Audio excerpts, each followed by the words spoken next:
But what was so amazing was just the response it got. When so many people started to kind of rally around that video, it was so rewarding to see that those few moments that when we do see the impacts that we're having on the ocean now, people do start to make a change. So it was a wonderful thing to be a part of.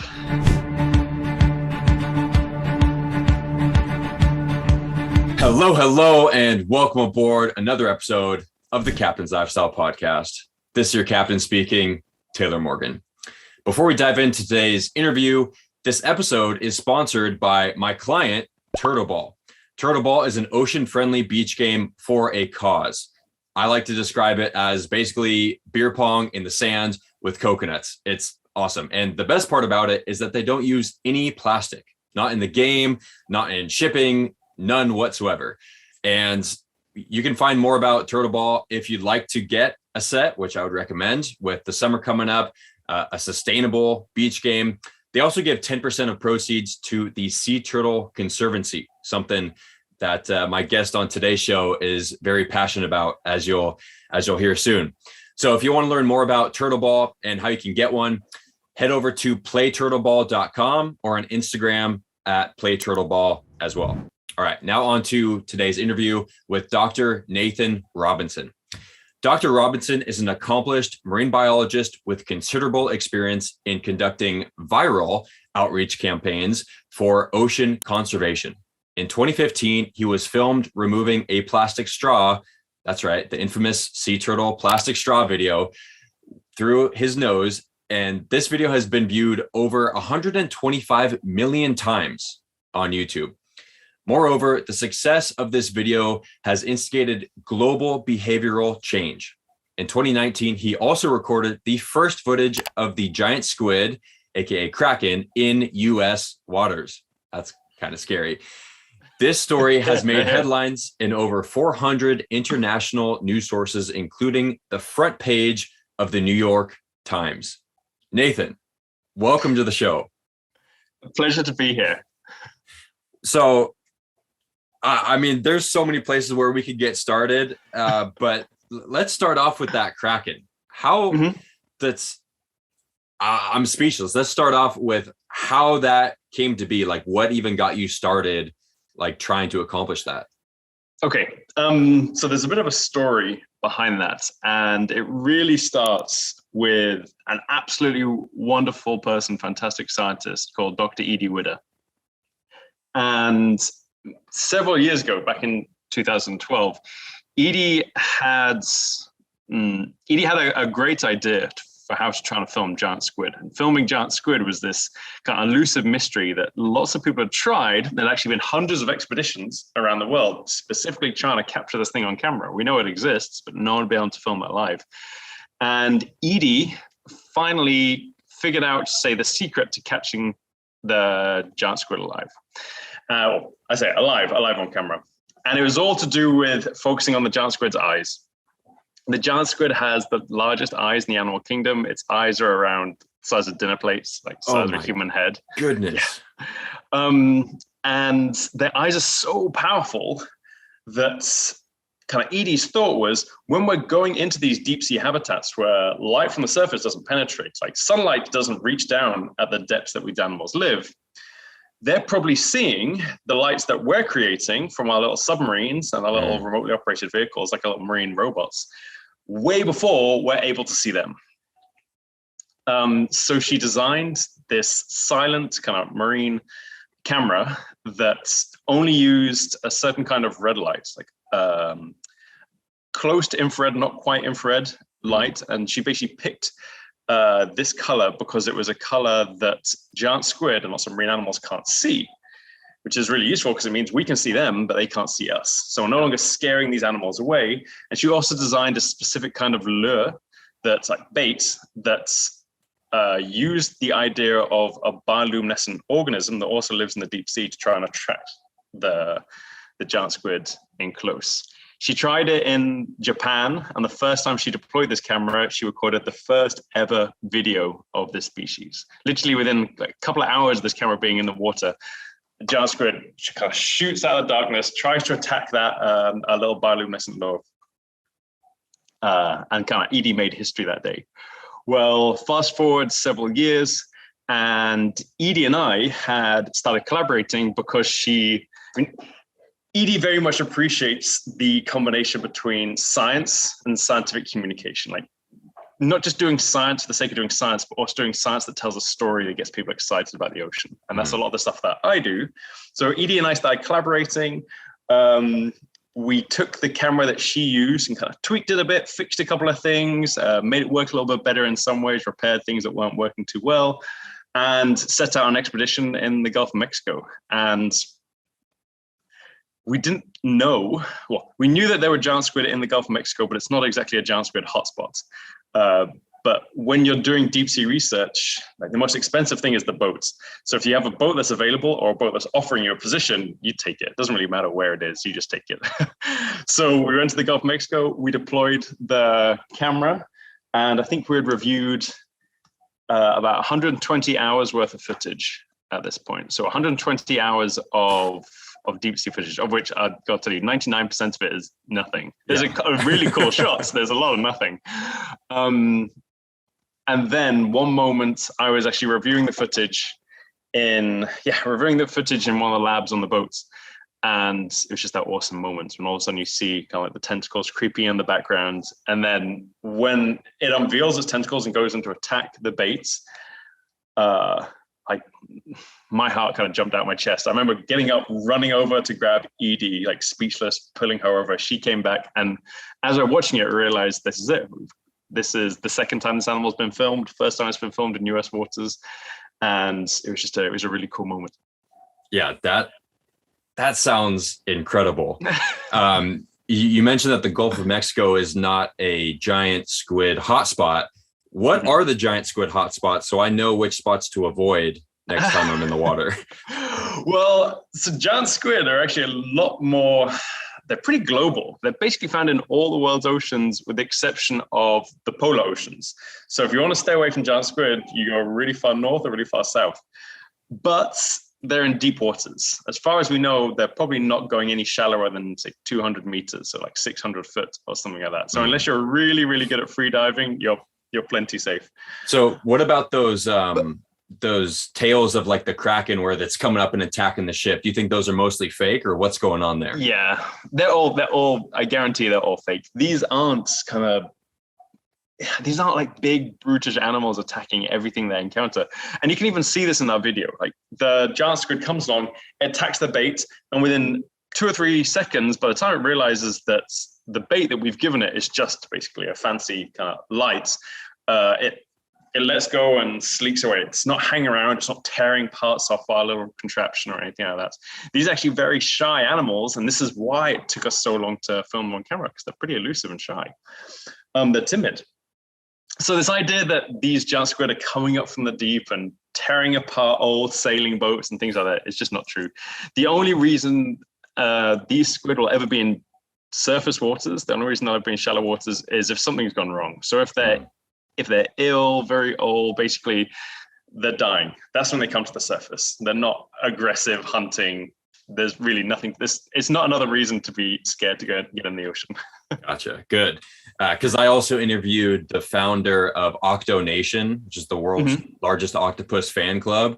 And he said the same thing. Like, all those tales of like the octopus or Kraken, whatever, attacking, that's all made up.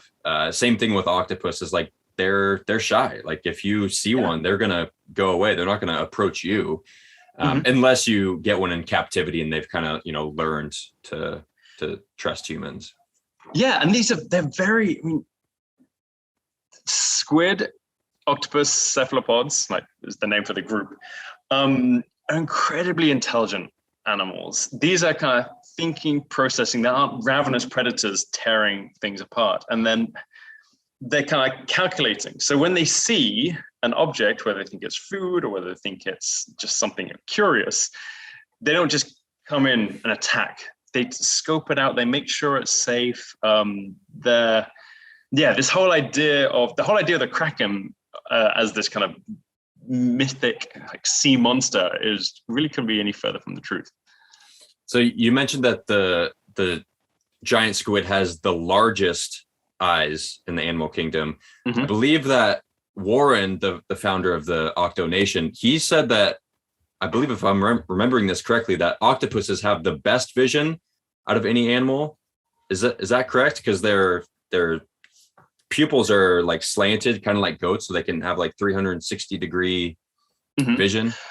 So it kind of depends how you define vision.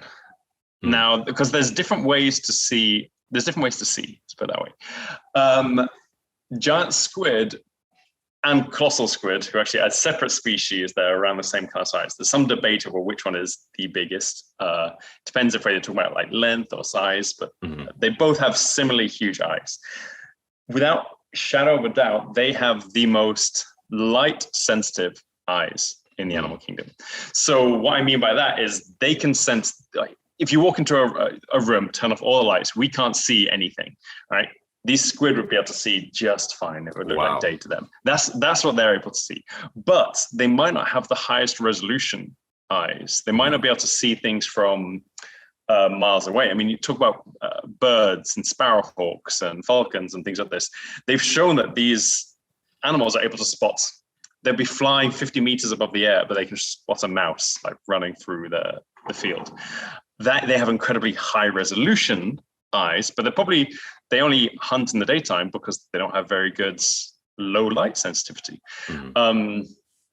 So yes, cephalopods have incredible eyes, but say who has the best eye or the best vision kind of depends what you're talking about with vision.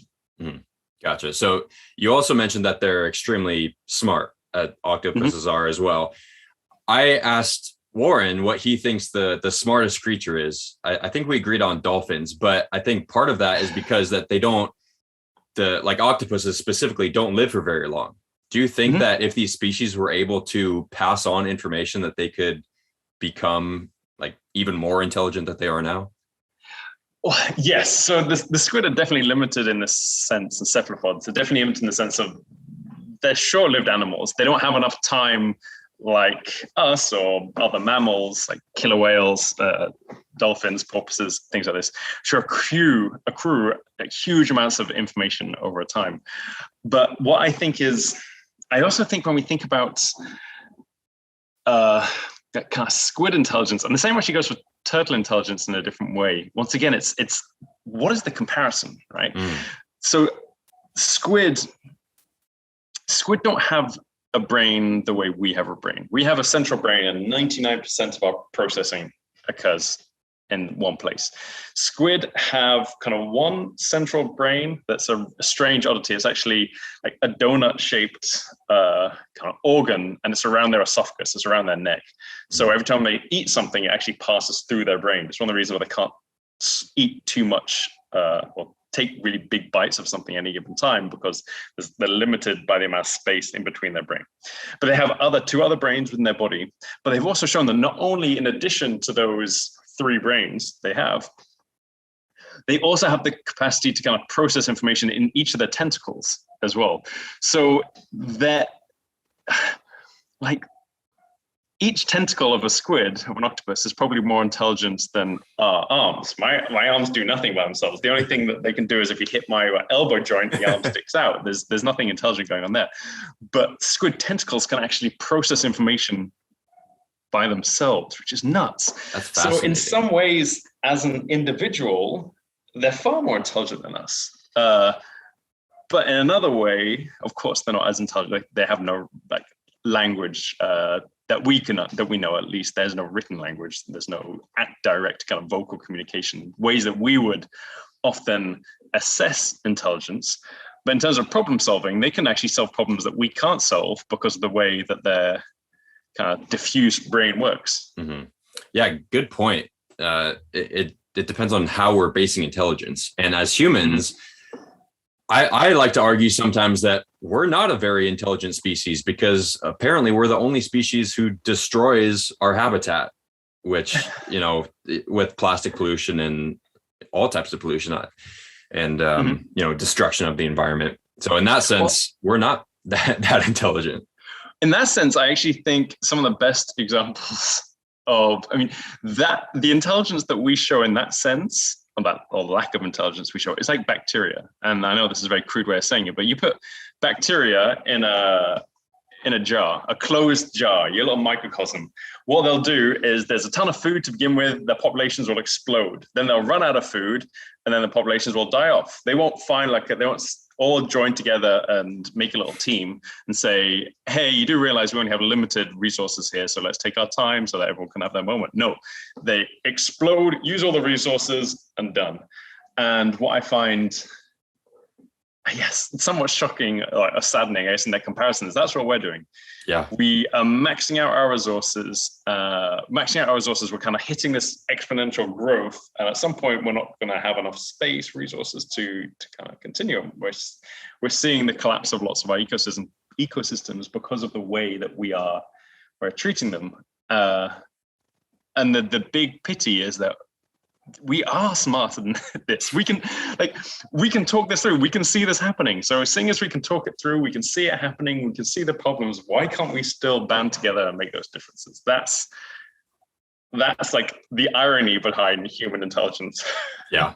And I definitely want to get into overconsumption, but we're getting a little bit ahead of ourselves. So I want to go back to your background a little bit. So you have a master's in deep sea biology, which yes, I think is one of the coolest things that I've ever heard. And then you have a doctorate in sea turtles. Yes. That is some of the coolest things that you could study. So tell me a little bit about, first, what got you started down this journey of like just studying the ocean? The reason I studied the ocean is, I think, very similar to a lot of people. I loved biology. I loved evolution. I loved animals. And I mean, growing up, I kind of wanted to be a vet because I wanted to work with animals. And then when I realized that I didn't actually like the idea of being a vet, it wasn't that I wanted to work. It's not like I wanted to work like, I don't know, maybe it's like for animals, or I wanted to work with animals. I wanted to be like studying animals in the wild. That was what really got me excited. And I've always been fascinated by large animals. We call it megafauna. Megafauna is basically large animals. And I went to university, and kind of every choice I made as to which class I could study was trying to focus on a slightly larger species each time. And the biggest species I was able to work with were crabs, spider crabs, and a bunch of their kind of deep sea relatives and things like this. So that was what got me into deep sea biology. But at the end of my master's, I was fascinated by deep sea biology, but I enjoyed it, but it wasn't me. It wasn't what really spoke to me. I wanted to, as a lot of people kind of say, I wanted to make a difference. And I felt that the science I was doing was important to the bigger kind of scientific, broader scientific information that researchers and everyone around the world is always collecting and helping to grow. But I didn't feel any like tangible benefits, and that it didn't really talk to me. So I actually took a bit of time off and started doing sea turtle conservation and volunteering with sea turtle projects. That evolved into a job. I then started working in sea turtle conservation for several years.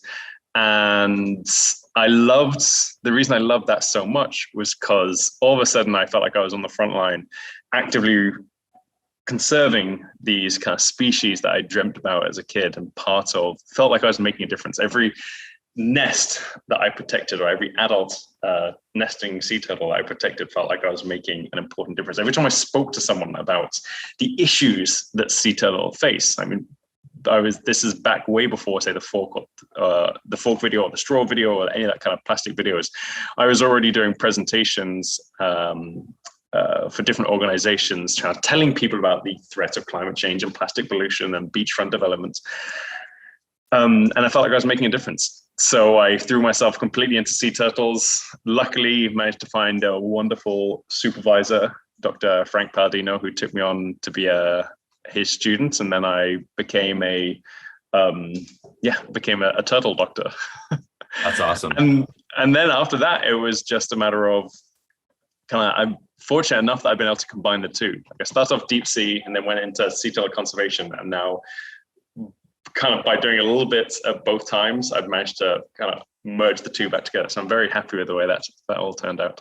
Yeah, the tangible aspect of like actually getting to see, what you're protecting with volunteering with the sea turtles. That's super cool. And I don't know about you, but I'm glad that at the time you didn't have enough money to volunteer for whale sharks. And so you started with sea turtles. Yeah. Did I tell you that story? You didn't. I did some research. So yeah. I was a lot more passionate about whale sharks than I was about sea turtles. It's a funny story. When people often ask me, I've stopped saying the story in recent years, but when people used to ask me why I studied sea turtles specifically, I would always be like, because I wasn't rich enough to study whale sharks. And that was always my kind of pith answer. But it was true. I wanted to study whale sharks. I was so fascinated by whale sharks when I was doing my master's. But it was too expensive and I couldn't afford it. And I kind of signed up for a program, started trying to save money, wasn't able to save enough, wasn't able to do it. And last minute, when I realized that I just didn't have the money, I literally just started looking for the cheapest volunteering program in marine conservation that I could find. I just looked for everything that I could find that I could afford. And there was a wonderful project in Greece run by an incredible organization called Archelon, the Sea Turtle Protection Society of Greece. And what was amazing was they needed money, but they didn't need volunteers' money, or at least they weren't asking for volunteers' money. What you had to pay for was you would pay for your food and you would live in tents. That was it. So it was something like 20 euros, basically like $20 a week, for food, and you camped in a tent. So it was an easy flight from the UK where I lived to Greece. And that was wonderful. And I think that's one of these fantastic things to look for in a lot of these volunteer programs, that there's some programs out there that actually ask for there's some programs out there that ask for a lot of money. And that often means what they're after is your money. And then there are some projects out there that ask for no money. And those projects are the ones that need help. And those are, in my opinion, some of the best projects to volunteer on. That sounds amazing. To go live on a tent on the beach of Greece for $20 a week or 20 euros a week. Like, sign me up for that. Dude, it was a dream. Do it. The program still runs. Okay. They've been running for 30 something years now. Absolutely amazing project. Archelon, ARCHELON. Yeah. Living on a beach with a bunch of like-minded people, walking up and down the beach every single day to protect sea turtle nests, tag sea turtles at night. It's incredibly worthwhile. A fantastic program that's led to the work they've done has created national parks. They've helped they've built national parks. They've helped raise awareness for kind of sea turtles and their threats. They understand the impact. We're understanding the impact of things as broad as kind of fisheries and climate change on the population, because the work they've been doing there. It's just a wonderful organization that does incredible things. And they've even started seeing in several other locations where they've been working there for so long, the populations are now increasing. So it's showing the value of the work they're doing. Like I said, I really can't say enough good things about that project.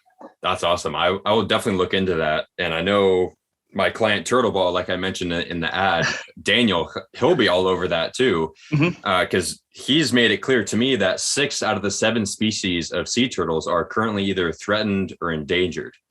Yep. And the last one, the only reason it isn't is because we don't have enough data on it. That is. So the flatback is when we say the 6 out of 7 are threatened or endangered, they're all on the red list. But the flatback, we don't have enough information on because no one's been studying it so far, because it's only found in the waters of Australia and in pretty remote parts of Australia. That we don't even know. I mean, that could be threatened. We just haven't collected the data enough to say whether it is or not. So they're an imperiled group of species. So what is your favorite species of sea turtle to study? My favorites has to be the leatherback. The huge ones, right? Yeah. I mean, leatherback or loggerheads.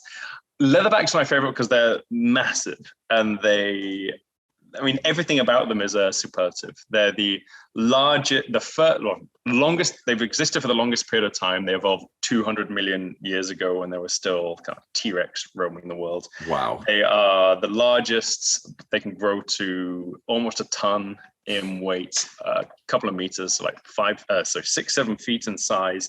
They're the deepest diving. They can go down to over 1,000 meters, 3,000 feet on a single dive. They have some of the longest migrations. They're so cool in so many ways. But then my other favorite, I guess, is probably the loggerheads. And even though they are more like most of the sea turtles nesting in the US, for example, are loggerheads, and the turtles that tend to nest in temperate areas around the world tend to be loggerheads. Most of the other species are more tropical.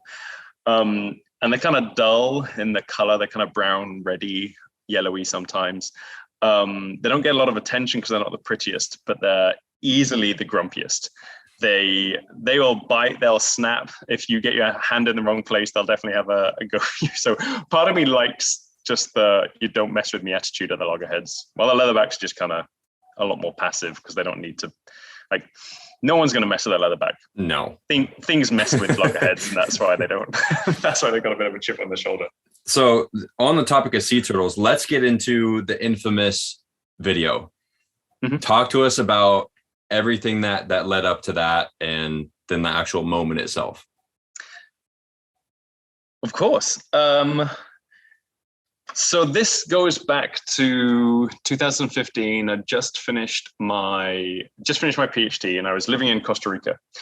And a friend of mine who is doing a PhD, an absolutely wonderful scientist called Christine Figueroa, was working at Texas A&M University, and she just raised some money to do a research project on the Pacific coast. And she was going to be trying to capture sea turtles in water. And she was trying to figure out some information, some genetic information about, are there different populations of sea turtles, or are they one big kind of mixed population? She was trying to answer some questions like that. And she needed some help on the boat. She needed someone who knew how to work with turtles and knew how to kind of collect the data she wanted.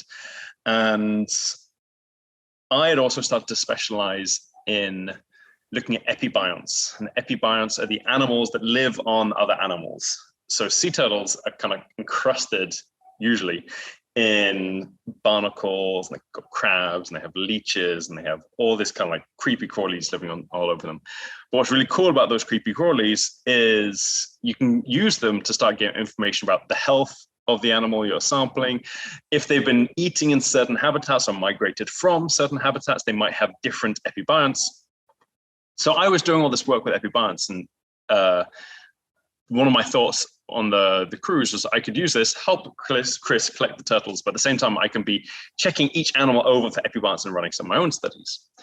So we're just going through, we've been sampling for a couple of weeks, and there was an animal, I remember as I was lifting it actually onto the boat. So we put people jump into the water with kind of snorkeling gear on. They actually swim up behind the turtle and they hold the turtle by the carapace, and then they'll swim it back to the boat. Then I would stand on the boat and lift the turtle out of the water onto the boat, and then that's where we collect our data. And as I was lifting it... Sorry to interrupt you, but what species were these? Because it definitely wasn't leatherback. You're not lifting that onto the boat. No, I don't think, no. Yeah, you need a whole team for that. No, these are the smallest. These are the Olive Ridleys. But yeah, so as I'd pull them out, I'd actually be face to face with the animals kind of as I'm lifting them onto the side of the boat. And I noticed there was something wedged inside this turtle's nostril.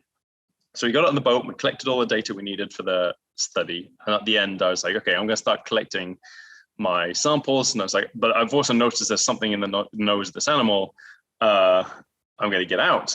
And I thought it was a tube worm. Sometimes those epibionts include these worms with these little kind of hard shells, tubes.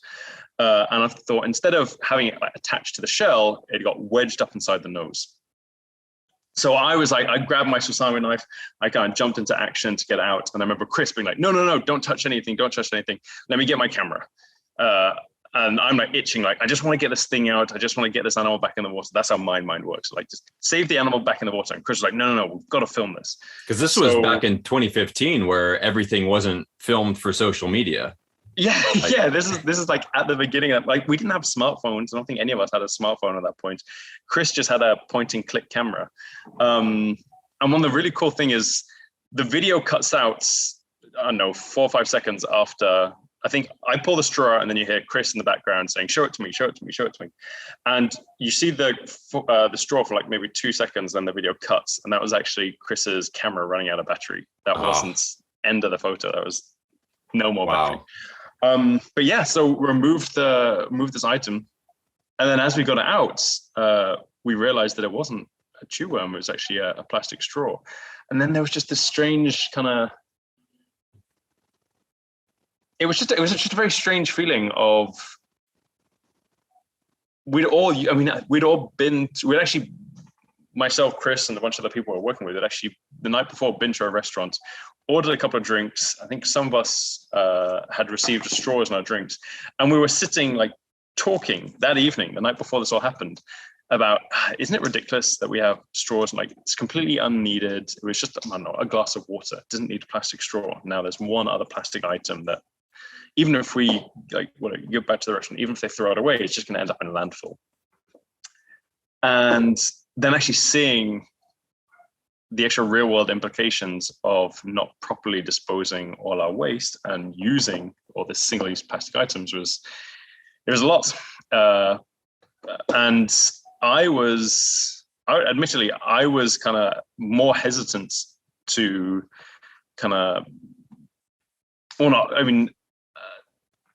my mind is always focusing on the turtles, and Chris was the kind of genius behind it. It was like, this is going on YouTube, this is going on this is going on that, and kind of pushed out there. But what was so amazing was just the response it got when so many people started to kind of rally around that video and start trying to make a change. It was amazing. And it's difficult to say it vindicated the turtle. Like, a turtle shouldn't have had to suffer for us to get to this point, but it was so rewarding to see that those few moments that when we do see the impacts that we're having on the ocean now, people do start to make a change. So it was a wonderful thing to be a part of. Yeah, I know that made a huge impact on me. Like, after seeing that, I can't remember when I saw it, but I would imagine that I had some sense of, plastic pollution. But then after that, it's like, holy shit, like, this is directly affecting sea turtles and all, living creatures for that matter. And to see how much that it struggled, and you could clearly tell it was in pain, like, that just made me so sad. Yeah, it was a huge wake-up call. For so many people, I think it got the conversation going. And this is the important thing. Like, it's not that straws are destroying the ocean. Straws are part of a much larger problem. Yeah.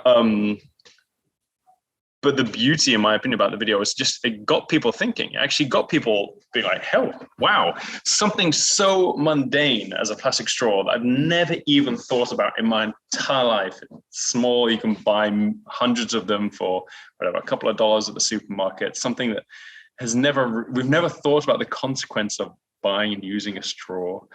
All of a sudden became, oh, wow, like, the amount of pain that animal went through, the amount of suffering. Imagine an animal that sea turtles are diving animals, right? So they hold their breath for up to hours at a time, come to the surface, take a big gulp of air, and go back down. And if you cut out the animal's ability to take a big gulp of air, you cut out its ability to survive. And yeah, it just hit a note with a lot of people. Got a lot of people excited. And then a while later, you found a straw in a turtle's nose, or not a straw, fork, correct? Yeah. So talk to us about that. It was more or less 2 months later, still in Costa Rica, not too far. It's just down the road, a couple of hours drive down the road, and different project, but same species of sea turtle. And I was doing the same thing. I was looking for epibionts. And it was actually, so we're on an area where lots of turtles come to nest. And they, at this specific location, sometimes they'll also nest in the daytime. And this is one of those daytime nesting events. And it was me and my research team, and we were actually working behind an animal, collecting epibiont samples. And a person ran up behind me and like tapped me on the shoulder and kind of shouted kind of frantically in Spanish and was saying, "Hey, we've got a turtle. It's got something up its nose. Like, can you come help?" Because we're biologists and we had all our official gear on and stuff. And we I remember a couple of us like just kind of looked at each other. I'm like, what the hell? Okay, whatever. So she ran off and we ran behind her. And then when we came up, there was the turtle on the beach with the handle of a plastic fork sticking out of its nose. And it was, that kind of helped with the wake-up call, right? Because it wasn't just a straw and it wasn't just a single event. It was all the plastic that's in the ocean. That's the bigger problem. So, yeah. And it also kind of started to reveal to us how those items are getting wedged in the nostril, because there's no way a fork can get wedged up an animal's nostril. We're pretty sure they're trying to swallow them and then trying to regurgitate it, well, hoping to regurgitate it when they realize they can't digest it. And instead of passing out of the mouth, it's getting stuck into your internal nostrils. So your nostrils actually link up to the back of your throat. That's why when you're laughing and drinking milk, it fires out of your nose. I mean, sea turtles are the same in that regard. So these animals, when they're trying to regurgitate, because it's kind of rigid, it's getting stuck in the back of the nostrils. So yeah, it was once again an upsetting thing to see, but it was awesome that we're there and able to do something about it. Yeah, imagine that. Like, next time you use a plastic straw or plastic utensils, imagine swallowing that and then trying to cough it back up and it comes out your nose. I just want the listeners to have that image in mind the next time you come in contact with those plastic utensils. And if you found 2 turtles like that within 2 months, imagine how many others are out there that nobody's found that have just continued to suffer. That's just completely. I mean, these are there. I mean, there's lots of sea turtle biologists in the world. There's a few thousand of us knocking around, but the vast majority of sea turtle nesting around the world is not. Sea turtles aren't forming a queue somewhere for everyone to give them little medical checkups. No, the vast majority of this stuff happens out in the ocean. So a lot of the animals that are dying because being entangled in plastic or ingesting plastic or caught in fisheries, all these kind of things we never ever see. So you make a wonderful point there, which is this is the stuff we're seeing. Yeah. Imagine what else is going on where we can't see it. And it's an easy switch, because I also interviewed the founder of a company called Plant Switch on my podcast, who's making reusable utensils and straws out of agave. So it's completely biodegradable. It acts like plastic. It's got the same, structure and hardness and usability as plastic. So you'd never be able to tell. So it's, I love the name Plant Switch, because it's literally, you just make this switch from plastic that stays around for thousands of years to this new product that when you throw it away, it degrades. And so it's not like this huge complicated issue. It's just like these simple little switches and habits that we can make that will end up making a big difference. Yeah. I mean, so I think my personal opinion, and it's the same for plastic pollution, same goes for climate change and things like this, is it's not like we need a technological revolution. If we wanted to live a life with absolutely minimal single-use plastics, or kind of throw away plastics that you just use. There's some plastics that you have to use once and throw away. And we're in the middle of an epidemic right now where like sterile equipment is essential, but plastic forks, spoons, plastic bags, straws, all that kind of stuff, the stuff that we're talking about. The technology is there. We have alternatives for all of these things. This, as I said, the same goes for climate change. If we want to start switching to renewables now, we have the capability. That what we need now is not technological revolution; it's societal and cultural revolution. That's what's lacking. And that's one of the things I talk about on almost every single podcast, is just voting with your dollars. Like, I think America especially is unfortunately run by these gigantic corporations that all they care about is profits. You know, they could give two shits about the people, they could give two shits about the planet. If they're making money, they're going to keep doing that. So I always say, vote with your dollars, support sustainability. These companies that are like certified B Corp and part of 1% for the planet, all those things, like, look into their use of plastic. Dude, I love this. Honestly, I share the opinion 100%. Every purchase is a vote. Yeah. Every time you buy every time you buy a can of Coke, you're voting and saying, I'm supporting of Nike, your policies and how they're running their organization. Coca-Cola, I believe, is the biggest plastic polluter. It's like Coca-Cola, Nestle, Pepsi. I think those like top three or close to. Yeah, I think they named like the top 5 like plastic polluting companies, and I'm pretty sure you're right. Like Coke was right at the top. So think about it. Like, if you buy Coke, you're actively supporting these institutions. So I do fully agree that governments and larger institutions have to play a role in controlling things like this. At the exact same time, we have a huge capacity to vote with our dollars. As you said, you don't want to see this damage to the world, don't buy Coke. If Coke realizes that it's losing a huge amount of its income because people don't agree with the amount of plastic it produces, it will stop producing plastic. That's how the system works. Also, Coke is not good for your own personal health. It's not good for your health. It's not good for the planet's health. It's just not a good product. So yeah, voting. I hope no reps from Coke listen to this, but at the same time, I kind of do hope they are. I hope they are listening to this, you know? So yeah, voting with your dollars is hugely impactful. But besides that, well, actually on that same topic, let's get into some habits that people can start to implement that are eco-friendly, that are more, consciously made. What are some of the things that you do and that are just easy switches? So I mean, there's so many ways that aren't even that aren't difficult, and simple things. The straw one's easy, right? When you ask your drink, you just say no straw, please, and then you can bring your own. I used to have. I actually don't anymore. I need to get a new one, but I used to have bamboo cutlery that I always had in my backpack. What I've been using my bamboo fork broke like half a year ago. So since then, I just have a set of metal cutlery. I'd bring that around with me. But I used to carry my own little bamboo cutlery everywhere, because if I ever want to eat out and I'm in a restaurant and all they have was plastic forks and spoons, I just always have my own set, give them clean afterwards, perfect. And you realize, I used to realize, especially when I was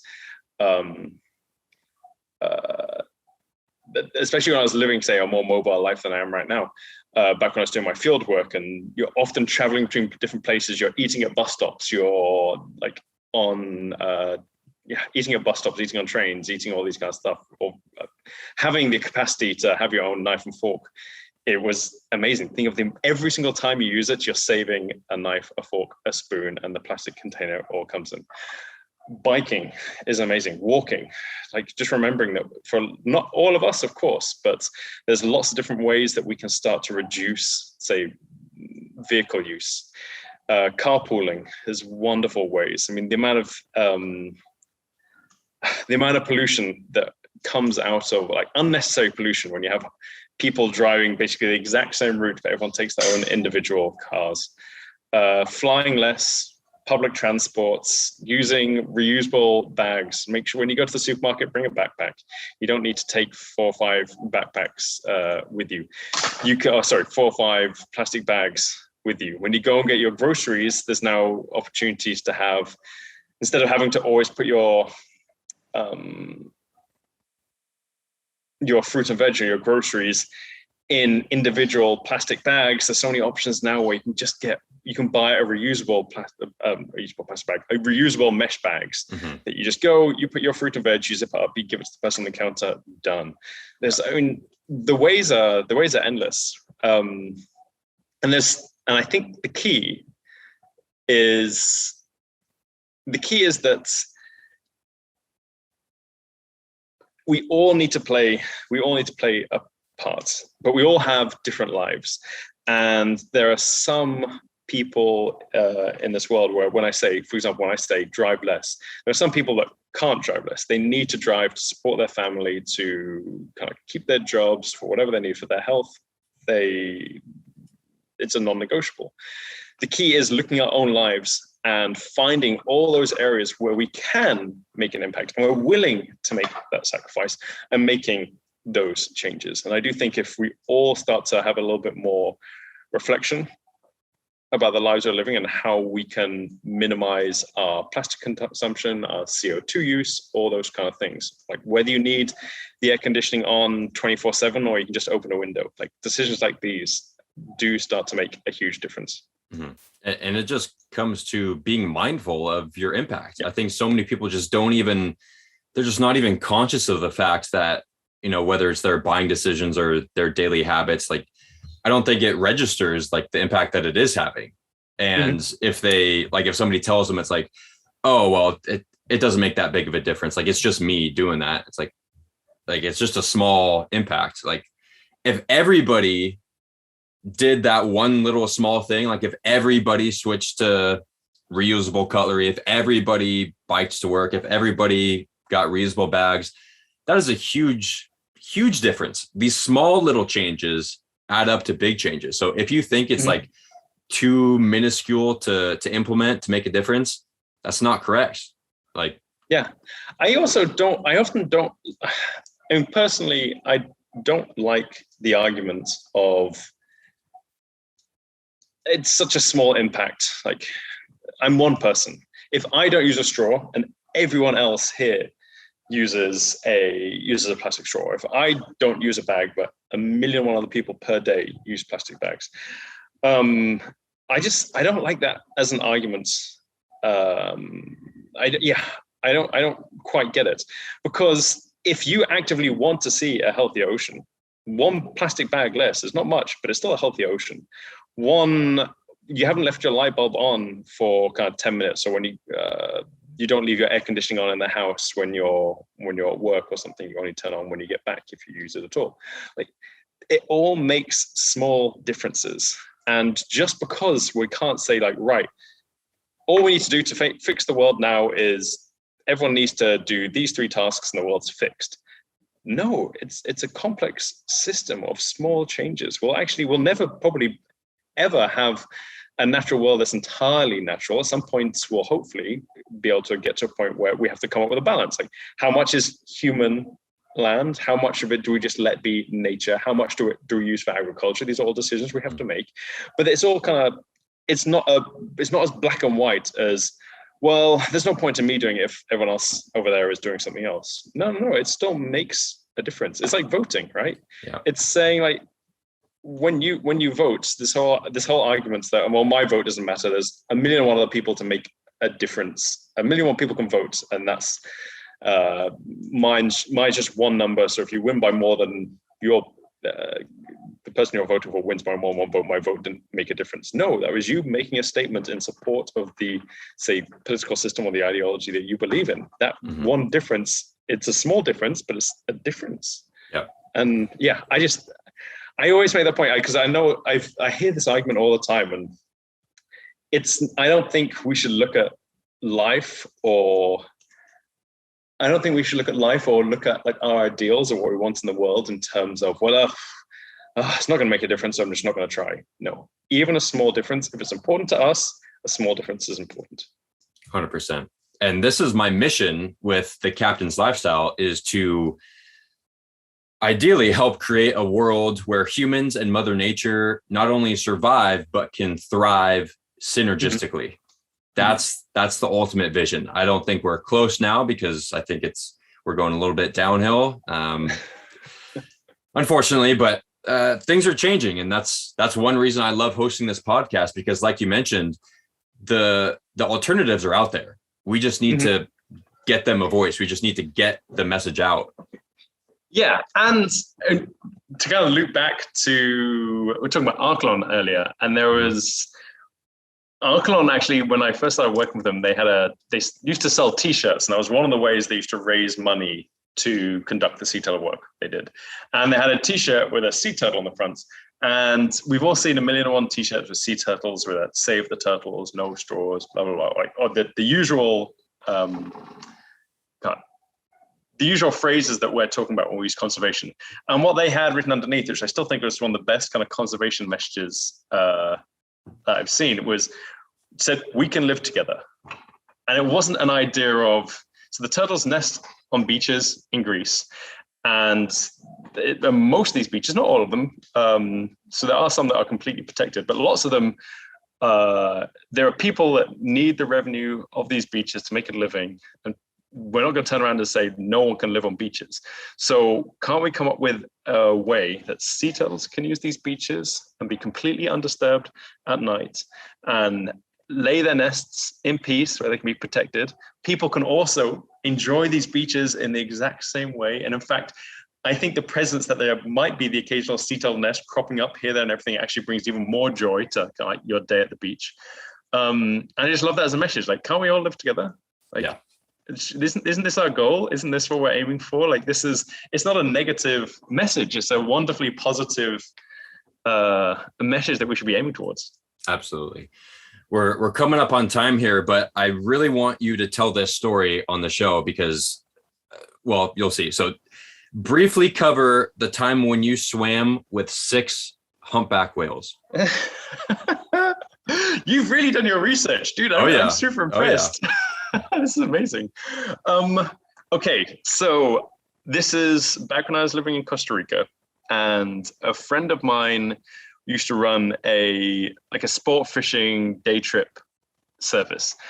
My parents were visiting me, and I wanted to take them out, but none of us are fishers. We don't really like fishing.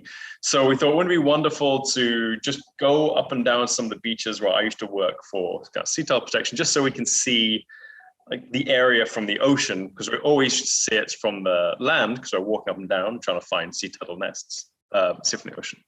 We're out there having a wonderful day out. And then off in the distance, one of my favorite things in the world is I love swimming when you can't. I love swimming when you just see ocean. Like you can't see the bottom. You're just in that wonderful kind of blue of the ocean. So I asked Carlos, who was the captain of the boat, like, can we head just out for a bit? I just want to be like in deep waters and go for a bit of a swim. And as we're heading out there, he's like, wait, I see a blow. I see 2 blows. And all of a sudden there was like 6 blows. So these 6 humpback whales swimming along. And everyone on the boat got super excited. And I actually got super grumpy because that morning, as we were walking to meet up with Carlos to get the boat, I was really into drones at the time. And I was irritated at myself because I wanted to bring my drone on the boat because I've been wanting to film drone footage of whales for ages. And I thought this would be an opportunity. And then I completely forgot actually heading to the boat. So we saw it and I was like, really, are you kidding me? This is the time we see 6 whales, the time I forget. So I'm actually being a stroppy little teenager and kind of, and then as we're getting closer, I remember chatting to Carlos. I was like, well, I can't fly my drone. It's like, and he's like, well, do you want to get in the water? And I was like, yeah, I do. So what Carlos did was the whales just heading in one direction. So Carlos actually drove way off to the side of them. We were probably a good 500-600 meters away from them, but got in front of them and kind of sat there with the boat. And I jumped in. And I started just swimming around, and because I was in the water, and the water was super murky, there was like little jellyfish and little jelly life all over the place. You can barely see a meter, 2 meters in front of you. So only like 6 foot visibility. And I keep popping to the surface and asking, has anyone seen them? Do you know where they are? And everyone on the boat is like, no, we haven't seen them in ages. They must be diving or something like this. So I keep going down. I'm free diving down, like I'm going down, checking things out, can't see anything. Come back to the surface, asking, and everyone's like, no, I haven't seen anything. And then I go down again, and I'm swimming down. I go down, I don't know, 5, 6, 7 meters. And then all of a sudden, I notice that I can just see the side of a whale just moving past me. And because the visibility is so low, I can't see, like it's not like I can see the head and the tail. I can just see like a wall of flesh going past me. So I see this, like literally this wall of flesh going past me, and I'm like completely breathless, like completely speechless as it goes past. And I still remember as the kind of whale, because I was close enough that as the whale walked past and it did kind of like its beat with its tail, I remember feeling like the gentle push of I don't know, I have any meter-long animal, and the push of water as it's beating its tail kind of pushed me back. And I was so stunned, bobbed to the surface, and was like, that was the coolest thing I've ever seen. So that was incredible, absolutely incredible moment. I still don't have the words to process it. What you describe as cool and incredible, I would probably more describe as terrifying. Just for me personally, I like, yes, that would be super cool, but to not know like what's around you in murky water, and to have like a giant whale, like I would be scared shitless. But then looking back after the fact, that I can't even imagine that experience. That's incredible. Yeah, it was absolutely wonderful. And I think this is one of the kind of beautiful things about nature, when you have these moments where sometimes you're so in awe. And I think awe is an incredibly powerful, often underestimated emotion, human emotion. When you're so in awe that, you probably should be thinking to yourself, wait, I can't really see what's going on. This is not kind of health and safety code approved behavior, but you're so like lost in the moment that it doesn't even mean anything anymore. So it was one of those moments. All right, Nathan, last question before I let you go. What are you currently excited about? So after we filmed the giant squid, we decided we wanted to build a brand new squid camera. So the camera I spoke to you about at the beginning is called the Medusa. And even though it's fantastic what it does, I mean, it's kind of crazy when you think there's been thousands of expeditions trying to film giant squid, but there's one camera system has now filmed this species twice. But it's the technology behind it is kind of dated, and it's about 10 years old. And you can see from the footage we have in the Gulf of Mexico, it's black and white, super kind of grainy, pixelated image. The device itself is actually pretty difficult to use. It was 200 something pounds. It took two of us to kind of shuffle it around. It was big, cumbersome. You needed to have a boat with a winch or a mini crane or something like that to like dunk this thing in the water and to recover it.